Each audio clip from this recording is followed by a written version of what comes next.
Hello నేను Mrs రావు. సూటిగా సుత్తి లేకుండా నేరుగా అవతలి వ్యక్తులకు గుణపాల్లా తగిలేటువంటి కామెంట్లు చేయటంలో షర్మిల ఒకళ్ళు.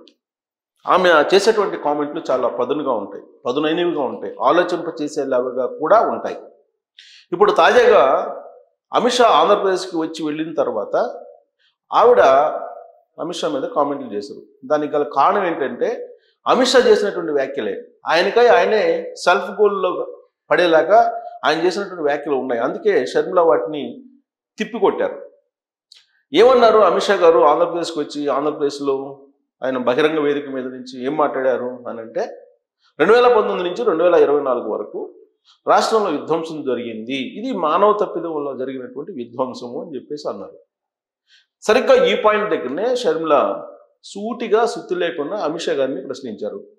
2019 నుంచి 2024 వరకు విధ్వంసం జరిగితే కేంద్రంలో ఉన్నటువంటి మీరు ఏం చేస్తున్నారు? జగన్మోహన్ రెడ్డి గారితో మీరు అంటగాగారు. మరి జగన్మోహన్ రెడ్డి గారి మీద ఆ రోజునే చర్యలు తీసుకుంటే ఈ విధ్వంసం జరిగి ఉండేది కాదు కదా. ఇప్పుడు ఆ విధ్వంసాన్ని మేము సరిచేస్తామని చెప్తున్నారంటే అప్పుడు విధ్వంసం జరిగిందని చెప్పేసి కేంద్ర ప్రభుత్వమే భావిస్తుంది. మరి 2019 నుంచి 2024 వరకు పార్లమెంటు వేదికగా, పార్లమెంటు బయట జగన్మోహన్ రెడ్డి గారికి బీజేపీ మద్దతు ఇచ్చింది. ఇదే విషయాన్ని షర్మిల సూటిగా ప్రశ్నించారు. అనేకమైనటువంటి బిల్లులు పాస్ చేసుకునేదానికి ఆ రోజు ఉన్నటువంటి వైఎస్ఆర్ కాంగ్రెస్ పార్టీ ఎంపీలు 22 మందితోటి ఓట్లు వేయించుకున్నారు. జగన్మోహన్ రెడ్డి గారి మీద ఉన్నటువంటి కేసులు విచారణకు రాకుండా, ఆయన బెయిల్ రద్దు కాకుండా సహకరించారు అనేది ఇప్పుడు షర్మిల గారు చెప్తున్నారు. అంతేకాదు వివేకానంద రెడ్డి గారి మర్డర్ కేసుకు సంబంధించి విచారణ జరగకుండా సిబిఐకి అడ్డుపడింది ఎవరు? సిబిఐని అడ్డుకుంటుంది ఎవరు? సిబిఐ ఎందుకు విచారణ చేయట్లేదు అని చెప్పి ఆవిడ నిలదీస్తున్నారు. కేంద్ర ప్రభుత్వంలో ఉండేటువంటి పెద్దలే జగన్మోహన్ రెడ్డి గారిని కాపాడారు. ఆ రోజున 5 ఏళ్ల పాటు ఆయన చేసినటువంటి అరాచకాలు, అవకతవకలు, అక్రమాలు కేంద్ర ప్రభుత్వానికి తెలియవా అని చెప్పేసి షర్మిల గారు అడుగుతున్నారు. పోలవరంలో ఏం చేశారు జగన్మోహన్ రెడ్డి గారు అనేది కేంద్ర ప్రభుత్వానికి తెలియదు అని చెప్పి సూటిగా ప్రశ్నిస్తూ ఉన్నారు. మరి ఆ రోజున అమిత్ షా గారు కానీ, మోడీ గారు కానీ ప్రశ్నించకపోగా, నిలదీయకపోగా, వాళ్ళకి కావాల్సినటువంటి బిల్స్ను పాస్ చేయించుకునేందుకు 22 మంది ఎంపీలు సపోర్ట్ తీసుకొని జగన్మోహన్ రెడ్డి గారి స్వప్రయోజనాల కోసం కేంద్ర ప్రభుత్వం ఆ రోజున పనిచేసిందని చెప్పి షర్మిల క్లియర్గా చెప్తూ ఉన్నారు. ఆంధ్రప్రదేశ్ సమాజం కూడా, తెలుగు సమాజం కూడా అదే నమ్ముతుంది. ఇవాళకి కూడా అదే భావన ఉంది. నిజంగా చట్టాన్ని తన పని తాను చేసుకుని పోనివ్విస్తే జగన్మోహన్ రెడ్డి గారి బిల్ రద్దు అయ్యి ఉండేది అనేది షర్మిల గారి అభిప్రాయం. అంతేకాదు వివేకానంద రెడ్డి గారి మర్డర్ జరిగి 6 సంవత్సరాల పైన అవుతుంది. మరి ఆ మర్డర్కి సంబంధించి ఆధారాలు ఉంటే సిబిఐ ఎందుకు ఒక అడుగు కూడా ముందుకు వేయట్లేదు? ఆ మర్డర్కి సంబంధించి దోషులు ఎవరైతే ఉన్నారో, నిందితులు ఎవరైతే ఉన్నారో వాళ్ళు ఎవరు అనేది కూడా తెలిసి కూడా సిబిఐ ఎందుకు ముందుకు కదట్లేదు? సిబిఐ అనేది కేంద్ర హోంశాఖ పరిధిలో ఉంది కదా అని చెప్పి గుర్తు చేస్తున్నారు షర్మిల గారు. ఒకవైపు వివేకానంద రెడ్డి గారి కుమార్తె సునీతారెడ్డి గారు సుప్రీంకోర్టు దాకా వెళ్ళి, ఢిల్లీ వెళ్ళి తనకు న్యాయం చేయండి, తన నాన్నని చంపినటువంటి వాళ్ళు కళ్ళెదురే తిరుగుతూ ఉన్నారు, వాళ్ళని శిక్షించండి అని చెప్పి కోరుతూ ఉంటే పట్టించుకోలేదు.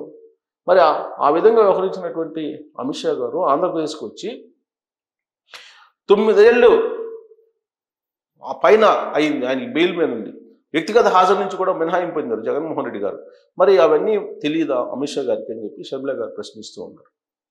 విధ్వంసం గురించి మాట్లాడుతున్నటువంటి అమిత్ షా గారు ఆయన కూడా దాంట్లో ఒక భాగస్వామి అని చెప్పి షర్మిల గారు చెప్తూ మరొక అస్త్రాన్ని కూడా సంధించారు. మోదాని అనేటువంటి ఒక పదాన్ని ఉపయోగించారు. అంటే మోడీ, ఆదాని రెండు కలిపి మోదాని అని చేశారు. ఈ మోదాని అనేటువంటి అస్త్రాన్ని కేంద్ర ప్రభుత్వం మీద షర్మిల గారు విసిరారు. ఆంధ్రప్రదేశ్లో ఉండేటువంటి వనరులని మోడీ సహకారంతో ఆదాని మొత్తం ఓన్ చేసుకున్నారు. జగన్మోహన్ రెడ్డి గారు దాన్ని సహకరించారు. అందుకే 2019 నుంచి 2024 వరకు ఆయనకి సహాయ సహకారాలు అన్ని విధంగా అందించారు, విధ్వంసం చేశారు అనేటువంటి కంక్లూజన్కి షర్మిల గారు వస్తూ ఉన్నారు. ఇదే విషయాన్ని బీజేపీ నేతలను అడుగుతున్నారు, అమిత్ షా గారిని అడుగుతూ ఉన్నారు. కనీసం ఇప్పటికైనా జగన్మోహన్ రెడ్డి గారి విధ్వంస పాలన మీద మీరు విచారణ వేయండి అని చెప్పి ఆవిడ డిమాండ్ చేస్తున్నారు. ఇప్పుడున్నటువంటి కూటమి ప్రభుత్వం డబుల్ ఇంజిన్ సర్కార్ అని చెప్తున్నారు కదా రాష్ట్రంలో అలాగే దేశంలో. మరి జగన్మోహన్ రెడ్డి గారి పరిపాలన విధ్వంసం మీద మాట్లాడుతున్నాయి రెండు ప్రభుత్వాలు, రాష్ట్ర కేంద్ర ప్రభుత్వాలు. మరి విచారణకి ఎందుకు ఆదేశించరు అని చెప్పి ఆవిడ నిలదీస్తున్నటువంటి పరిస్థితి. నిలదీస్తున్నారు. ఆమె ట్విట్టర్ వేదికగా చాలా సుదీర్ఘమైనటువంటి కామెంట్ కూడా పెట్టారు ఎక్స్ వేదికగా. షర్మిల గారు పిసిసి అధ్యక్షురాలుగా ఇప్పుడు కాంగ్రెస్ పార్టీ వైపు ఉన్నారు. కాంగ్రెస్ పార్టీ తరఫున ఆవిడ పనిచేస్తున్నారు. కాంగ్రెస్ పార్టీ రాబోయేటువంటి రోజుల్లో బలోపేతం అవుతుందనేటువంటి అభిప్రాయంతో ఆవిడ ఉన్నారు. పిల్ల కాంగ్రెస్ ఎప్పుడైనా తల్లి కాంగ్రెస్లో కలవాల్సిందే అని చెప్పి కూడా అంటూ ఉన్నారు. అలాంటి ఆవిడ జగన్మోహన్ రెడ్డి గారిని టార్గెట్ చేశారు. ఎప్పటి నుంచో 2024 ఎన్నికలకు ముందు నుంచే జగన్మోహన్ రెడ్డి గారిని నమ్మొద్దు అని చెప్పి ఆవిడ బహిరంగంగానే చెప్పారు. సొంత చెల్లికే అన్యాయం చేసినటువంటి జగన్మోహన్ రెడ్డి గారు ఆంధ్రప్రదేశ్ సమాజానికి ఏం చేస్తారు అని ఆవిడ ప్రశ్నించారు. అంతేకాదు ఆవిడ తల్లి విజయమ్మ కూడా పరోక్షంగా అదే అభిప్రాయంతో ఉన్నారు. 2024 ఎన్నికలకు ముందు ఒక వీడియో కూడా రిలీజ్ చేశారు. న్యాయం వైపు ఉండండి అని చెప్పి ప్రజలకు వీడియో ద్వారా తెలియజేశారు. జగన్మోహన్ రెడ్డి గారి లాంటి వాళ్ళని ఓడించండి అని చెప్పి పరోక్షంగా చెప్పారు.